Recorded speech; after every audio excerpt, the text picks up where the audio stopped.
What's up, guys? We got Rich here, we got Sean here, we got Bubbles here.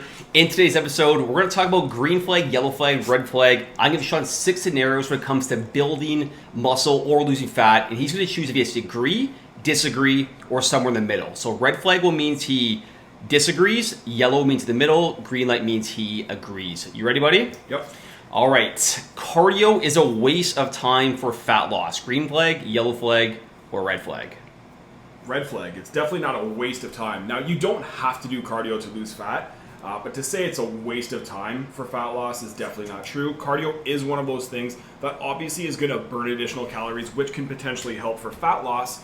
The problem is it's not necessarily necessary to do, and a lot of people can overeat because of it, but it's definitely not a waste of time. I know a lot of people who really succeed do well long-term with doing cardio. I have a feeling Rich is going to disagree with this here, but I think waste of time is a pretty important statement. Yeah, that's the reason why I'm going to go red flag also, because the waste of time statements. I'm not a big fan of cardio, guys. If you see my videos, if you see my Instagram posts, you know I'm not a big fan of cardio when it comes to fat loss. But I do think waste of time is a little bit extreme. It's probably not the best use of your time. Would you agree with that? Probably. Maybe somewhere in the middle there. Yeah, I'm somewhere in the middle. Okay, so I'm still going to say red flag, guys, overall. Cardio can help with the calorie burn, although I do think there's much better ways that you should be doing and prioritizing if you do want to lose fat. All right, buddy, I got you. All right, scenario number 2. You have to track calories if you want to lose fat.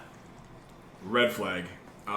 Tracking calories is something we do recommend if you're starting out because calories do matter. Whether or not you track them, they still matter, and it's going to influence whether or not you lose fat. But it's not for everyone, and there's a reason why we have one program with our online coaching that has tracking calories and one that does not have tracking calories, because although we recommend it, it's not for everyone, and you absolutely can succeed without tracking. Do you agree with that? I agree, and this guy's a prime example. He never tracks his calories. Look how lean the guy is. Look at him. There's an ounce of fat on him. So Bubs doesn't track his calories. So I'm going to say red flag, guys. And like Sean says, I think have to, again, is a bit of a strong word. We have an Eat Like a King system in our program where it teaches guys to lose fat without tracking calories. And we've had so many guys successful because of that. So we do encourage it. We do recommend it. But it's definitely not for everyone. So I would definitely go red flag when it comes to this one also. All right, this one I'm actually kind of curious to get your take on, because I don't know what you're going to say here, but here's the scenario.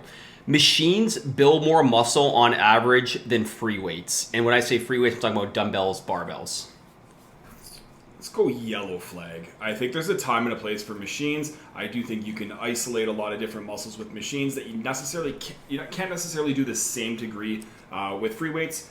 But I think free weights, bang for your buck, efficiency-wise, is probably the best way to build muscle. But if you're really looking for something very specialized and very specific, then machines can actually do a really good job. So for beginners and for advanced, like bodybuilders, I actually think machines can arguably be better. But for like 80% of people in the middle, I think free weights would be my choice. So I'd say yellow flag there. Fair. If I had to say like a definitive answer, I would agree with the statement. So I would go green flag slightly. But like Sean said, there's a time and place. Like I think you should be utilizing all different equipment, like whether it's barbells, dumbbells, machines, cables. I think everything is a good tool to use. So you definitely don't want to do like all machines or all free weights. But I will say on average, I do think machines are a little bit better just because the stability component. But again, I think if you're just using machines and you're not doing any free weights or any cables or anything like that, you're missing out on a bunch. But as a very broad spectrum, I will say it's a slight green flag. I will say though, like when we had the gym, we had no machines. I can't speak for Rich, but I know I was in the best shape of my life using nothing but dumbbells and barbells. So you can get in great shape. It's not like you need machines at all. Fair enough. Just wanted to add that in there. That's fair. All right, next one for you. Protein timing doesn't matter when it comes to building muscle. Oh, I know. We're just going to lay down all the studies here. We'll go yellow flag. I think it matters, but I don't think it's necessary. I think if you look at the studies, there are studies that show that, yes, it can make a little bit of a difference, but ultimately it's not going to be the difference between building muscle and not losing muscle, whether you have your protein all at once, early, later, in between, or time it perfectly. So it might make a little bit of a difference, but it's really not that big of a deal. I think, once again, like I said last time, the more advanced you are, the more important it might be. But even still, I would say yellow flag, almost to the point where I would say borderline red. I'm probably I'm somewhere between yellow and green. I'll go slightly yellow, even though I'm I'll go slightly yellow.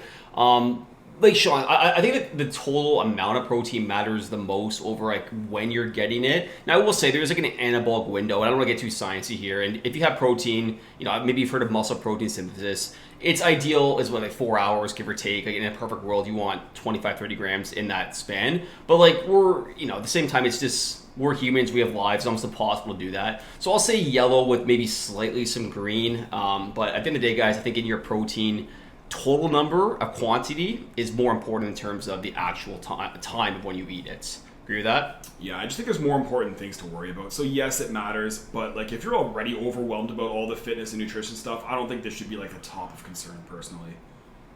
We got 2 more to go. Next one, back squats are overrated when it comes to building your legs. It's a tough one, eh, Bubbles?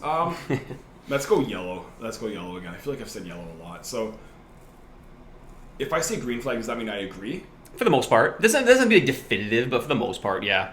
Actually, I'm going to go green flag. I do think back squats are a little overrated. I think they're a great exercise. I think if your goal is strength, you could argue it might be the best exercise for your lower body. If your goal is to build muscle, it's very systemically fatiguing, so it's tough on the nervous system. It's a relatively difficult exercise to do, and Machine Guy Rich over here is going to agree. There's a lot of machines that you could use that are just going to be much more efficient when it comes to building muscle. So I will agree with that statement. I do think they're a little bit overrated when it comes to building muscle. Yeah, this one was actually pretty easy for me. Like, I'm going to go green flag. That was a pretty definitive one for myself. Back squats are great, guys, and like Sean said, you can load those bad boys up pretty good. So I'm not going to say it's a bad exercise for building muscle. It's probably even a good exercise, but I think hack squats are better. You can argue leg press is better. I know you're probably going to disagree with that, but there's just so many different ways that you can crush your legs basically without so much pressure in the spine, and like Sean said, it's systemically fatiguing. So it's a good exercise. I'm not saying it's not. I'm not, don't throw cans of tomatoes at me. But I just do think it is a little bit overrated when it comes to building muscle in the grand scheme of things. All right, the last one, and I just made a video on this, so I'll link it at the end, guys, and make sure to check it out because I give some hot takes here. But the last one is BMI is completely useless. Is a completely useless metric. Green flag, yellow flag, or red flag. I hate the fact that you use the word completely, but I'll still say green flag. I think it's terrible. Like how much you weigh relative to your height, that's what BMI is. It's just such a bad indicator of how fit you are. Some of the fittest people in the world have crazy high BMIs, and there's some people who have really low BMIs or even like normal quote unquote BMIs that are in terrible shape and terrible health. If you have any sort of muscle, you're gonna have a high BMI. It's gonna tell you you're overweight or obese. And for me, I think it's a very, very stupid metric. So I'm gonna go green flag. I agree 100% with that statement. Yeah, no, I'm going green flag for sure, and I'll elaborate more in my video at the end that you can watch. But here's what I'll say: I do think if you lift weights and you work out and you're active, it's completely useless because muscle weighs more than fat, and there's NFL running backs who are 5'8", 220 pounds, and they'd be considered obese, but they're absolutely ripped. For people who don't work out and aren't really active and don't lift weights, it probably tells a bigger story because, if you're 220 pounds, you don't lift weights, you probably have some weight to lose, let's be honest. But yeah, I'm going to go green flag. And I just think there's way better metrics to actually measure if you're a healthy, fit man. And like I said, I really elaborate on the 6 metrics in the video, so check it out. But yeah, guys, that's basically it. Anything else you want to add between these 6 points here? No, I think I agree. Rich said there are healthier metrics, so body fat percentage, measurements, these are much better metrics that you can use. That's it. Bubs, you want to say bye? Bub says bye. Make sure to like, subscribe, guys. Thanks for watching, and we'll check you guys out in the next video.